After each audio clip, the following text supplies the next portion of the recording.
Hey everybody, it's me, Zach. This is Judy, and welcome back to our channel.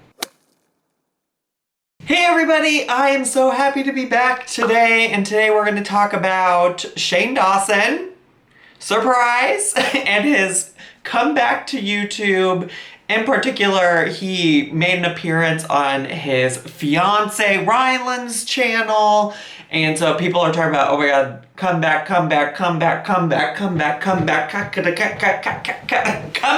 But before we get too much into that, Judy has some thoughts today. I'm interested and excited to hear what her hot take is today. So Jude, what's your hot take? Paw Patrol needs to be cancelled immediately.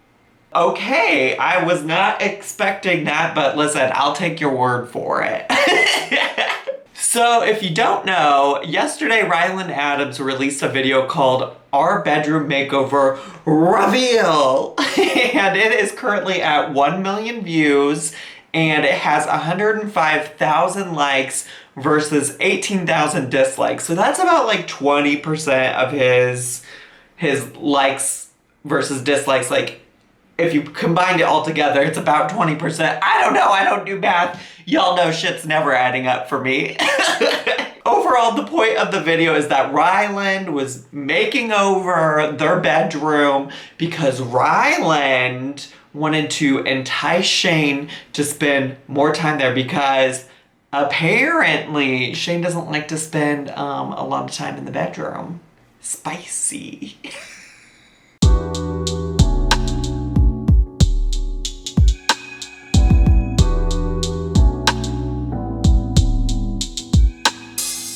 So the original part of this video was time-stamped to say June 15th, 2020. That was right at the beginning of the video, right within the first few seconds, which I think is like a really interesting thing, because nowhere else in the video, at least that I saw, did they timestamp like when things were happening. There are some things that if you know about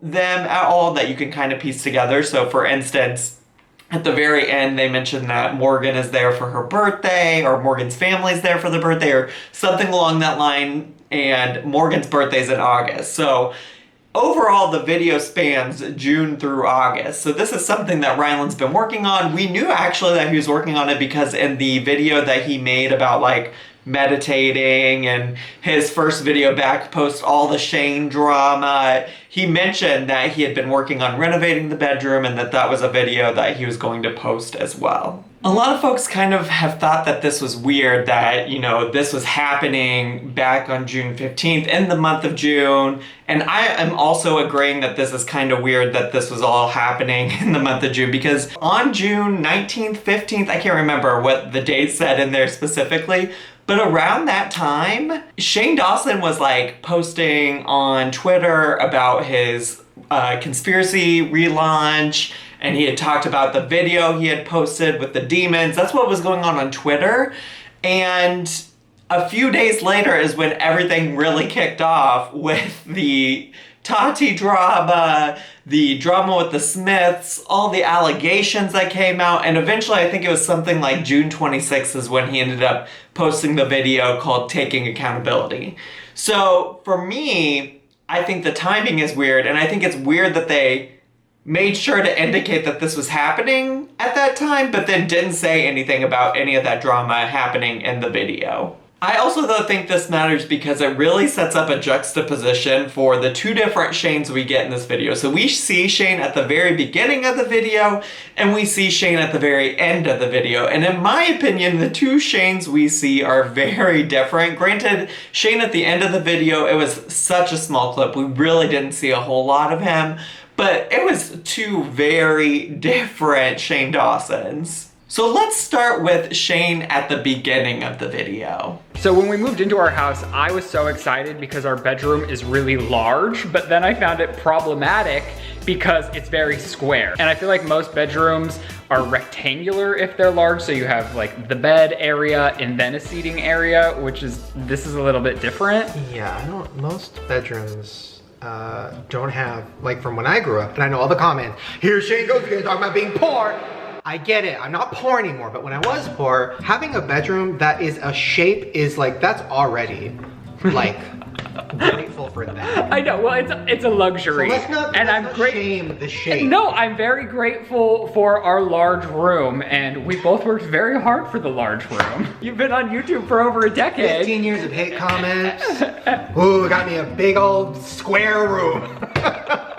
Worth it. For the most part, the Shane is pretty much what we've seen from him in the past, or at least what he has put on his channel. You know, he's trying to be quirky and edgy about demons in his bedroom. He also makes these jokes about being poor, which, like, at this point, I kind of just want to say, I think it's time to, you know, I don't know, unpack this with a therapist, talk to somebody, because I think at this point, joking about being poor when you're clearly no longer poor is just like unrelatable content for a lot of people, right? And especially at a time during the pandemic where like a lot of people are only getting more poor.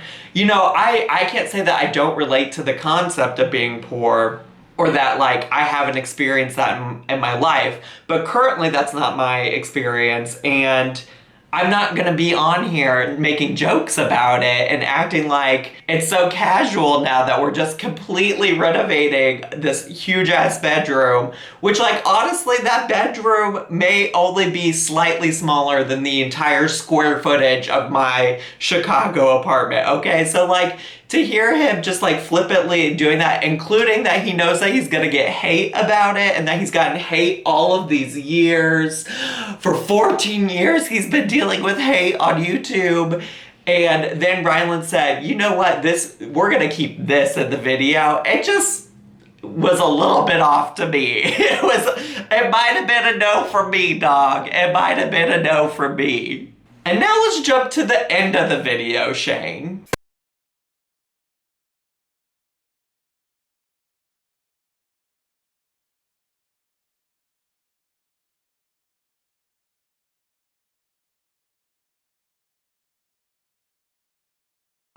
I was honestly very taken back by his appearance, not from a standpoint of like, you know, I'm like not degrading him for what he looks like or things like that. Like, I just genuinely worried about him from a standpoint of like, how is his well-being doing? Like looking at him, he looked uncomfortable being on camera. His hair looked a mess. It looked like he'd maybe not washed it in a while. And that's, again, I think that these are signs of like larger issues, right? Like this is not me belittling him.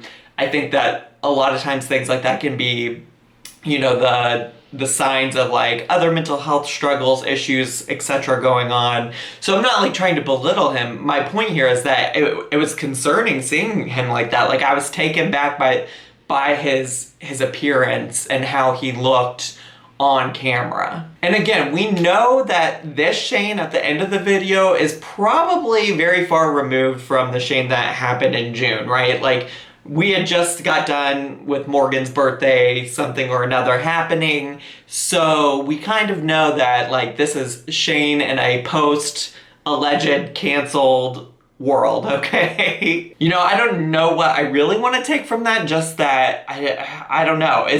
I'm not sure like if that's intentional, if that's like how I'm supposed to be feeling, if that's like the message they want to take away, like, oh, look at what you all did to Shane, or oh, look at like what Shane's, you know, response has been because of all of this. I don't know how I'm supposed to feel by it, but I think I would be willing to feel more like sympathetic, empathetic, worried, etc. if any part of this included like Shane talking openly and honestly about how he was feeling.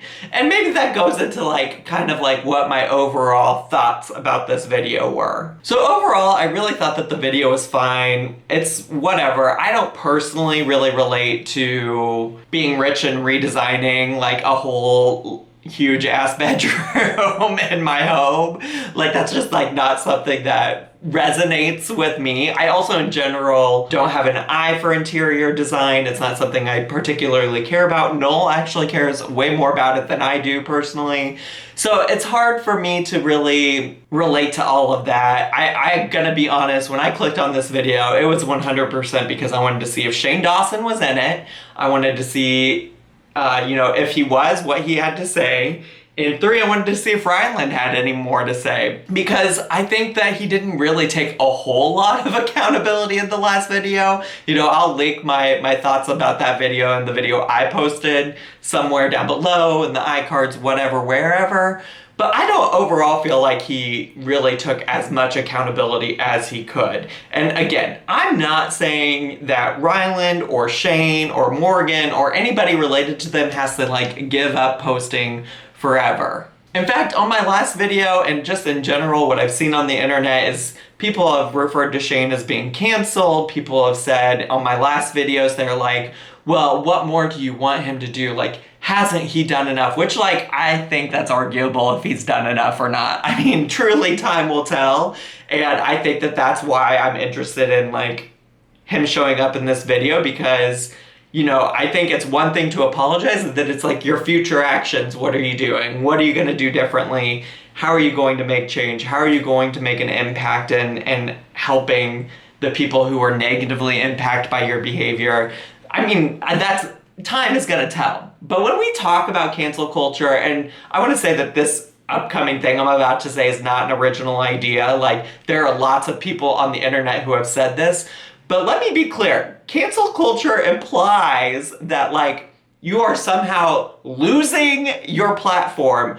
And in this case, it's clear that Shane still has a platform. He still has a platform, even if it's just on Ryland's channel. So the fact that they can still come out here, still post videos, I mean, somehow this is number 7 on trending, okay? This is number 7 on the YouTube trending page, okay? So, when people come out here and say Shane is canceled, blah, blah, blah, blah, blah, no, he is not. If cancel culture was a thing, it worked, it was real, then people would lose their platforms completely. And maybe in some cases that does happen, but in this case, he's clearly still benefiting. They're still gonna make plenty of money off of this video.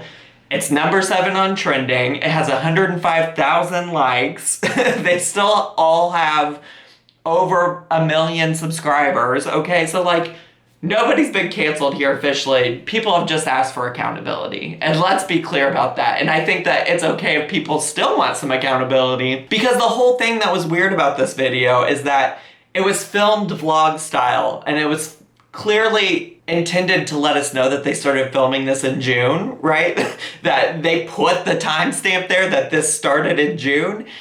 And they could have taken that time in the vlog to say hey, one reason why it's really important for us to have a space that we love and relate to and want to be in is because in other areas of our lives we're unhappy, we are struggling, and we need this space, whatever.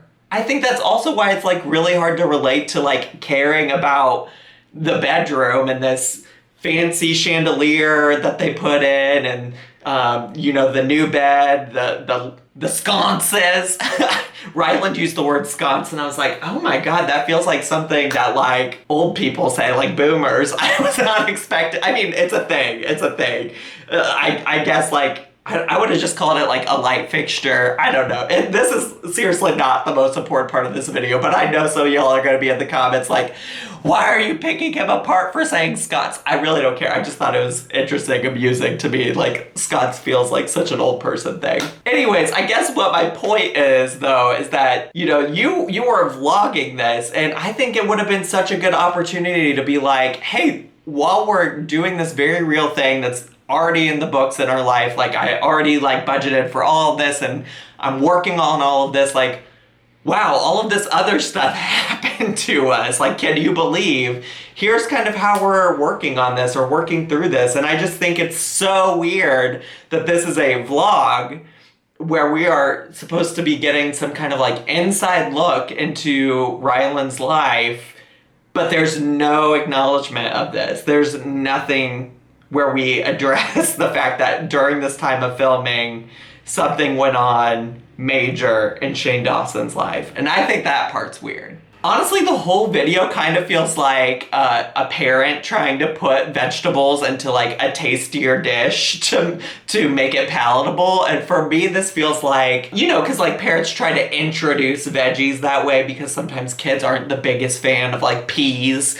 Well, in this case, Shane Dawson is the peas, and this bedroom makeover is the macaroni that he's just sliding on into, and they're just trying to pass it off. But here's the thing, if you don't like peas, you don't like peas. Okay, so here we are. Some people are gonna take the bait and they're gonna eat it up and they're gonna be like, oh yeah, like, yay, Shane's back. We love to see it. Oh my gosh, how great. And other people are gonna be like, I don't like peas. They leave a bad taste in my mouth and I'm done. And I'm done. I'm just, you can't make it palatable to me. And so, again, this is another case of time will tell. You know, maybe this is a good marketing strategy. I don't know. I think it would be much more authentic if they just like sat down and talked about it and said, hey, here's what's up. And I know they've both kind of made apology videos. They've kind of taken accountability. But in my opinion, they don't really, because taking accountability means you're addressing the situation, you're acknowledging what you did wrong, and there's still a lot that they haven't acknowledged. Like, Shane still hasn't really acknowledged that whole live stream where he just like went off. And a lot of you were saying, hey, I think that that's a reasonable response. That's how I would have responded. And that's great. That's great. And I think if that's how Shane really feels and he feels like that was a reasonable response, then get on camera and say that, you know? But instead, I feel like we're getting like, hey, please just forget that this happened. Let us move on. Let's keep going. Status quo. Oh, stick to the stuff you know. That's what they're trying to High School Musical us right now, okay? They're just trying to get us to stick to what we know, stick to like lovable Ryland, lovable Morgan, and then eventually Shane's just gonna come out and make the videos he was already making. We're gonna learn more about the demon in his house. Turns out maybe the demon is inside of him. I don't know. But I just feel like we're about to get more of the same BS. So anyways, what do you all think? Is it time to just like let Shane and Ryland move on? Do you think that there's still more that they can do to take accountability? Are you still watching them? Do you still care about them? I don't know. Let me know down below in the comments. If this is your first video on my channel, please make sure to subscribe down below and hit the bell button so you get notifications when I go live or when I post a new video. Just so you know, like, I've seen people saying that they're getting unsubbed and things like that. So just check, make sure you're subbed. And as always, make sure to live, laugh, love, like, comment, share, and post this video wherever you want to help me with the algorithm. I hope you'll follow me on all of my social media, and I had so much fun today. I'll see you all next time. Bye!